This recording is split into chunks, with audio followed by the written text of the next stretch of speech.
서 15장입니다. 봉독하겠습니다. 또 이르시되 너희가 이 비유를 알지 못할진대 어떻게 모든 비유를 알겠느냐. 뿌리는 자는 말씀을 뿌리는 것이라. 말씀이 길가에 뿌려졌다는 것은 이들을 가리킴이니 곧 말씀을 들었을 때에 사탄이 즉시 와서 그들에게 뿌려진 말씀을 빼앗는 것이요. 아멘. 오늘도 우리 유년부가 귀한 찬양해 주셨는데 우리 감사와 또 격려의 박수 한번 하도록 하겠습니다. 이 세상에는 우리의 마음을 빼앗는 것들이 많이 있습니다. 그래서 우리가 깨어있지 않으면 금방 우리의 마음이 세상에 빼앗길 때가 많습니다. 특별히 사탄은 늘 우리를 하나님에게 집중하지 못하게 하고 또 우리가 하나님 앞에 나아가는 것을 늘 방해하는 것입니다. 그래서 이 사실을 우리가 아는 것, 그것은 참으로 귀한 일입니다. 세계적인 작가 C.S. 루이스가 쓴 책 중에 스크루테이프의 편지라는 책이 있습니다. 제가 몇 번 소개한 적이 있는데요. 이 책의 설정은 아주 재밌습니다. 베테랑 이 악마, 나이가 많이 든 베테랑 악마가 어린 조카 악마에게 인간을 타락시키는 비법을 여러 가지로 전수해 주는 그런 책입니다. 그래서 이 책은 사탄이 어떻게 우리를 유혹하고 넘기고 그리고 우리를 또 넘어지게 하는 이런 부분들을 잘 알려주는 그런 책이라고 할 수 있습니다. 이 책의 내용 중에 한 무신론자를 만드는 비법을 알려주는 내용이 나오는데요. 이 한 사람을 하나님 믿지 않는 사람으로 넘겨지는 것, 이것은 참으로 어려운 일이 아니었습니다. 어느 날 한 사람이 도서관에 책을 읽고 있었습니다. 그런데 책을 읽는 중에 문득 창조주 하나님이 생각이 나고 그 하나님을 좀 묵상하려고 그렇게 마음을 먹었습니다. 그때 악마는 그 사람에게 배고픔을 줍니다. 그래서 창조주 하나님을 지금 생각하기보다는 밥 먹고 나서 하는 것이 좋겠다라고 생각을 바꾸어 버렸습니다. 그리고 나서 이제 밥을 먹고 나서 하나님을 좀 생각해 보려고 하니까 산책을 나가서 정신이 맑은 상태에서 하나님을 생각하는 것이 좋겠다라고 생각해서 또 산책을 하러 나갔습니다. 이제 산책하러 나간 그곳에서 하나님을 좀 생각해야지라고 하는데 때마침 또 버스가 73번 버스가 지나가고 있는 것입니다. 평소에 또 이 버스가 자주 지나가지 않는데 이 버스를 타고 가야 쉽게 집에 갈 수 있을 거라고 생각하고 또 73번 버스를 그때 타게 되었던 것입니다. 그 사람은 생각하기를 버스를 타면서 또 하나님을 생각해야지라고 버스를 탔습니다. 그러면서 그 사람이 버스를 타자 악마는 이렇게 속삭였습니다. 그가 버스에 오르는 순간 나는 걱정하지 않아도 되었다. 악마의 자녀가 된 것으로 인해 안도감을 얻었다. 버스를 타면서 또 다른 자극을 주면 아마 하나님 생각하는 것을 하지 못하게 할 수 있을 것이다 라고 생각을 했던 것이죠. 우리의 일상에 이렇게 또 밥을 먹고 산책을 하고 버스를 타고 너무나 자연스러운 일이지 않습니까? 그런데 우리의 일상에 자꾸만 이런 다른 일들이 계속해서 발생함을 통하여서 궁극적으로는 하나님께 가까이 나아가려고 하는 우리의 삶을 방해하는 것, 이것이 사탄의 전략이며 믿음 없게 만드는 우리의 삶의 모습임을 우리는 항상 깨어서 이 사실을 알고 있어야 합니다. 그래서 이 책에는 여러 가지 사탄이 우리를 넘어뜨리는 그 비법들을 소개하고 있는데 그 비법들을 알고 있다는 것, 그것은 우리가 항상 깨어 있을 수 있는 계기가 된다는 것입니다. 우리 다음 세대에도 이렇게 우리가 하나님 앞에 집중하지 못하게 하는 것들이 얼마나 많은지 모릅니다. 그것은 다음 세대뿐만 아니라 우리 어른들도 마찬가지입니다. 우리의 삶에도 늘 깨어 있어서 우리의 믿음이 세상에 빼앗기지 않도록 그렇게 살아가시기를 주님의 이름으로 축복합니다. 오늘 본문에는 믿음을 빼앗는 사탄의 모습이 나오는데요. 먼저 씨 뿌린 자가 씨를 뿌리는데 어떤 씨를 뿌렸는지를 말씀하고 있습니다. 14절입니다. 우리 같이 함께 읽어보겠습니다. 뿌리는 자는 말씀을 뿌리는 것이라. 씨 뿌린 자가 씨를 뿌리는데 무엇을 뿌렸다라고 말씀하고 있습니까? 말씀을 뿌렸다는 겁니다. 오늘 이 씨 뿌린 자의 비유의 핵심은 하나님께서 이 말씀을 이렇게 우리에게 뿌려주셨다라는 것이 매우 중요한 첫 출발이 됩니다. 태초에 하나님이 천지를 창조하셨을 때에 말씀으로 창조하셨습니다. 그래서 사실은 온 세상에 하나님께서 말씀을 뿌리면서 이 땅을 창조하신 것임을 우리는 기억해야 합니다. 하지만 온 세상에 뿌려진 이 말씀을 발견하지 못하는 사람은 하나님을 발견하지 못하는 무신론자로 바뀌어질 것입니다. 그러나 이 세상 만물에 말씀을 뿌려서 이 땅을 만드신 그 창조주 하나님을 말씀을 통해서 깨닫는 사람은 하나님을 믿는 사람이 되는 것입니다. 말씀의 씨앗은 천지 만물에도 뿌려져 있고, 그리고 말씀의 씨앗은 우리의 삶 속에서도 많이 뿌려져 있습니다. 말씀은 늘 예배를 통해, 설교를 통해 말씀이 뿌려집니다. 그리고 성경 공부를 통해서도 말씀이 뿌려집니다. 그런데 이런 것뿐만 아니라 우리는 어떤 책을 읽을 때도, 또 우리가 살아가는 유튜브 동영상에도 많이 말씀이 뿌려진다는 사실을 우리는 알아야 합니다. 이토록 많이 뿌려진 말씀 가운데 우리는 얼마나 그 말씀을 붙들고 살아가는지 우리를 살펴보아야 합니다. 바라기는 우리 모두 항상 말씀을 붙잡고 그렇게 살아가기를 주님의 이름으로 축복합니다. 하나님의 말씀은 항상 우리 마음에 뿌려집니다. 문제는 이 뿌려진 말씀이 자라지 못하게 하는 경우가 우리에게 있다는 것입니다. 오늘 15절에 그 모습이 있는데요. 같이 함께 읽어보겠습니다.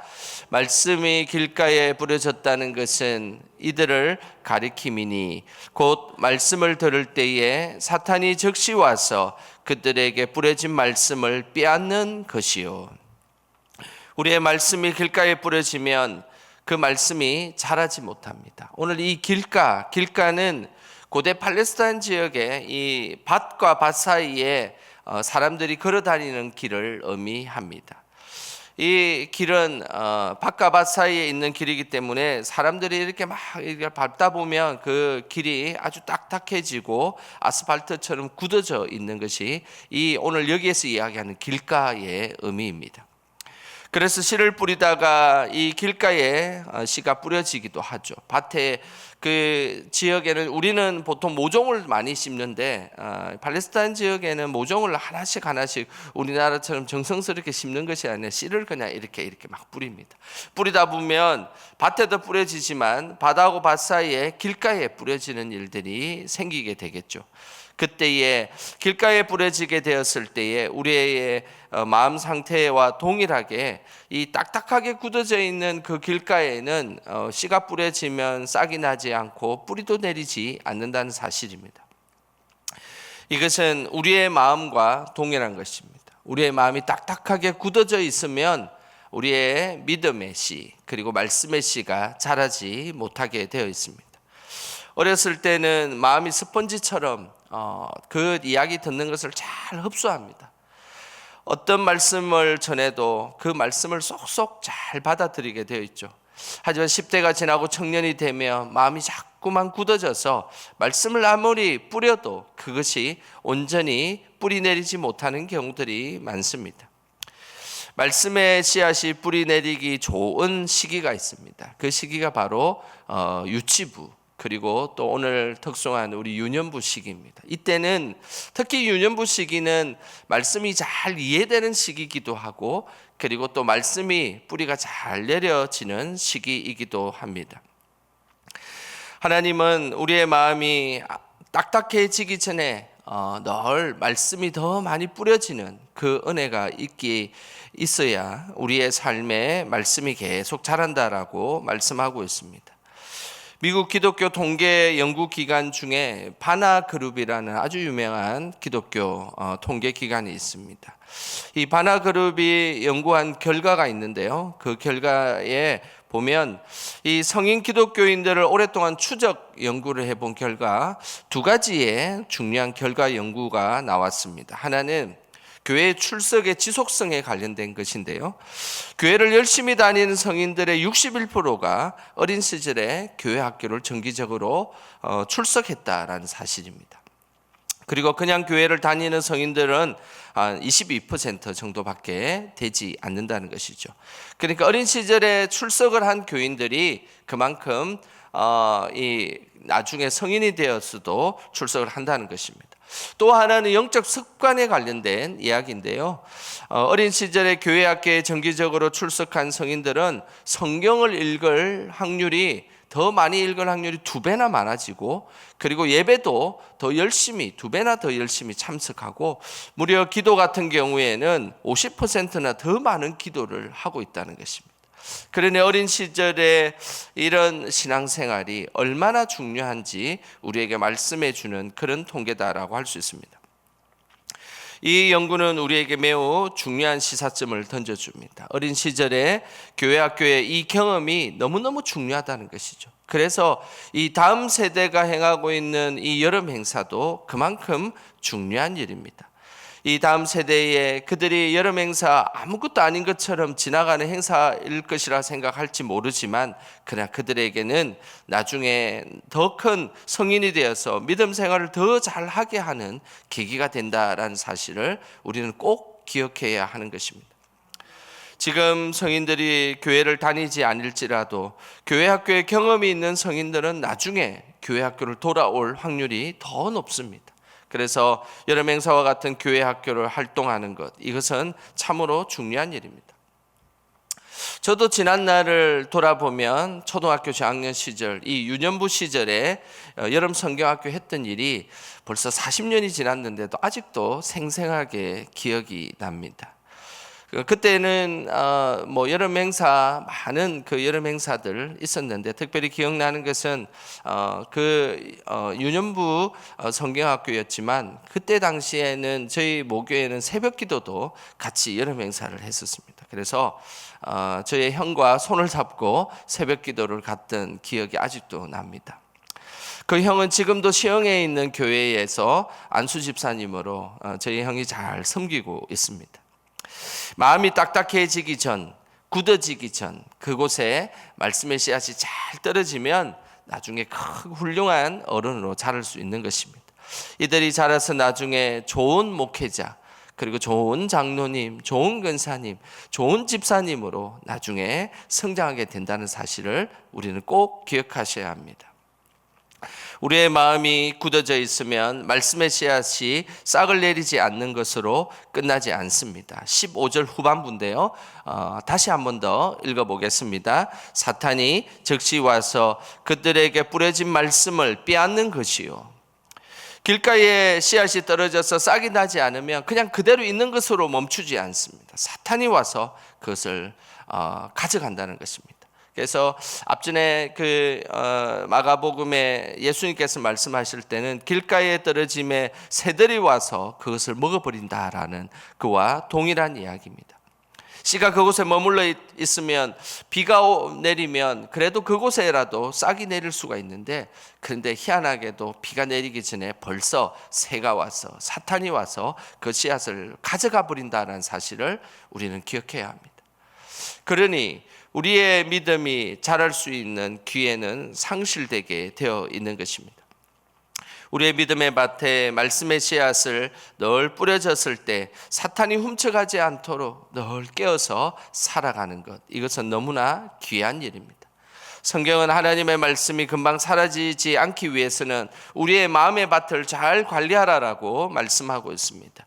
호세아 10장 12절 말씀입니다. 우리 같이 함께 읽어보겠습니다. 너희가 자기를 위하여 공의를 심고 인애를 거두라. 너희 묵은 땅을 기경하라. 지금이 곧 여호와를 찾을 때니 마침내 여호와께서 오사 공의를 비처럼 너희에게 내리시리라.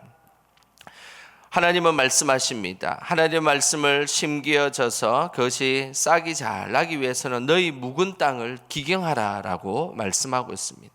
이 기경하라라는 말은 좀 어려운 말인데, 기경하라는 뜻은 이 땅을 갈아엎다라는 그런 뜻입니다. 우리의 마음밭을 갈아엎어 놓으면 하나님의 공의의 비를 내려주셔서 그곳에 말씀의 씨앗이 잘 자라게 해주신다라는 그런 의미입니다. 이번 여름 행사를 통해서 우리 다음 세대의 마음밭이 성령으로 갈아엎히기를 주님의 이름으로 축복합니다.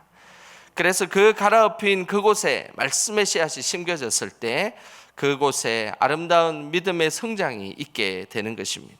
그렇게 되면 절대 그 다음 세대에 떨어진 그 말씀이 사탄에 의해 빼앗기지 아니할 것입니다. 하나님은 오늘도 계속해서 말씀의 씨앗을 뿌리고 있습니다.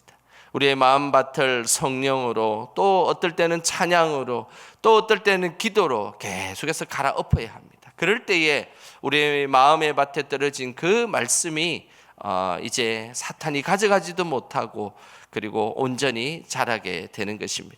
이번 여름 행사를 통해 우리 다음 세대의 마음밭, 그리고 뿐만 아니라 우리 성도들의 마음밭도 늘 갈아엎어져서 믿음이 30배, 60배, 100배의 결실로 영광 돌리기를 주님의 이름으로 축원합니다.